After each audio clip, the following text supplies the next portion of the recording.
Ich habe mich entschieden, in den Resin 3D-Druck einzusteigen, vor allem um meine eigenen Art Toys zu gestalten. Bisher habe ich Modelle für FDM-Drucker erstellt und online zum Download angeboten. Jetzt will ich die Figuren auch selbst physisch produzieren und dafür habe ich ein bisschen Geld in die Hand genommen, um mich von Grund auf auszustatten. Ich nehme euch von Anfang an mit und heute geht es erstmal um das Zubehör, das man für den Start wirklich braucht. Am Prime Day habe ich ordentlich zugeschlagen und mich für den Elego Saturn 4 Ultra 16K entschieden. Auch wenn heute viele Elego Produkte im Video zu sehen sind, das ist keine Produktplatzierung, ich habe alle selbst gekauft. Warum genau dieser Drucker? Ganz klar, die beheizbare Harzwanne war für mich entscheidend. Die hält das Harz auf 30 Grad.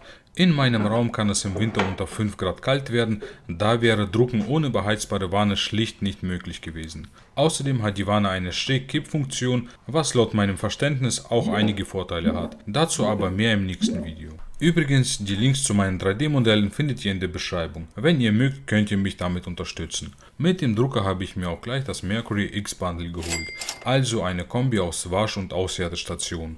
Interessant ist hier ein Netzteil mit 2 Anschlüssen. Beim Harz habe ich mich für das ABS-like 3.0 ebenfalls von der Marke Elego entschieden, hauptsächlich wegen des Preises. Durch eine Aktion auf Amazon 4 Flaschen kaufen, eine gratis, bin ich auf 14,25 € pro Liter gekommen. Es gäbe zwar günstigeres Harz von Giant-Arm, aber ich wollte bei einem Hersteller bleiben, der sich mehr auf diesen Bereich spezialisiert hat.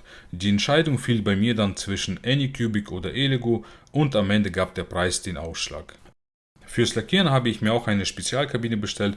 Ehrlich gesagt habe ich mir das Teil größer vorgestellt. Wenn man sich das Teil hier selber gebaut hätte, wäre man wahrscheinlich unter 50 € gewesen. Ich habe leider 150 gezahlt. Naja.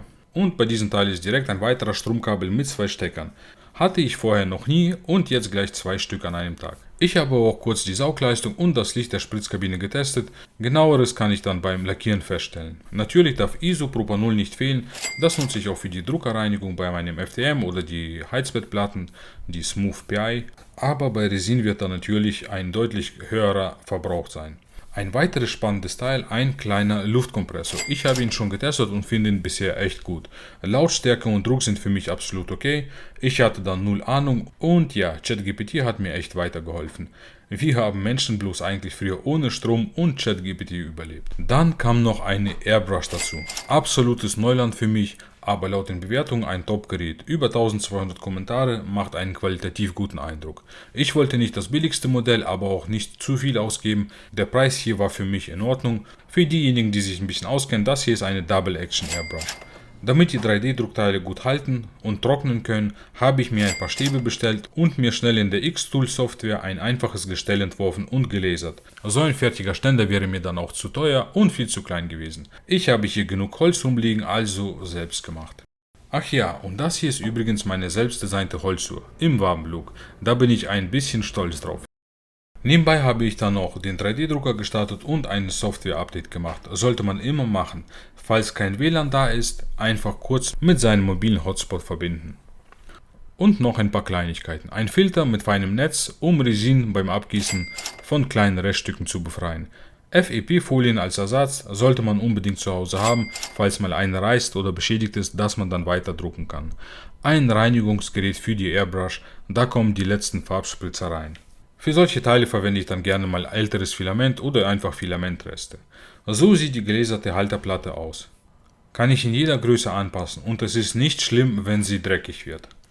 Ein weiteres Gerät, ein Stiftschleifer, kabellos. Bisher gefällt er mir gut, im Gegensatz zu einem Dremel, der rotiert, macht er hier seitliche Schleifbewegungen. Folie ab. Und auf dem USB-Stick habe ich auch meine erste Datei bereits drauf gemacht. Sieht doch alles schon mal ziemlich gut aus, auch wenn das ganze Zeug wirklich viel Platz einnimmt. Übrigens, Resin sollte man kräftig schütteln. Diese Bewegungen übrigens habe ich mir als Teenager bereits schon ganz gut beigebracht. Einige Dinge haben nicht ins Video geschafft, wie Grundierung, Farben und wow, sind Farben teuer, ganz ehrlich. Ich sollte unbedingt lernen, Acrylfarben selber zu verdünnen. Außerdem habe ich mir noch so einen kleinen Staubsauger geholt, eigentlich gedacht für Nagelstudios. Aber hey, Zweckentfremdung ist erlaubt und wird auch von Atoy-Herstellern empfohlen. Das werden wir dann auch in Zukunft testen. Ich starte jetzt meinen ersten Druck und wenn du bis hierher geschaut hast, danke für deinen Support. Bis bald.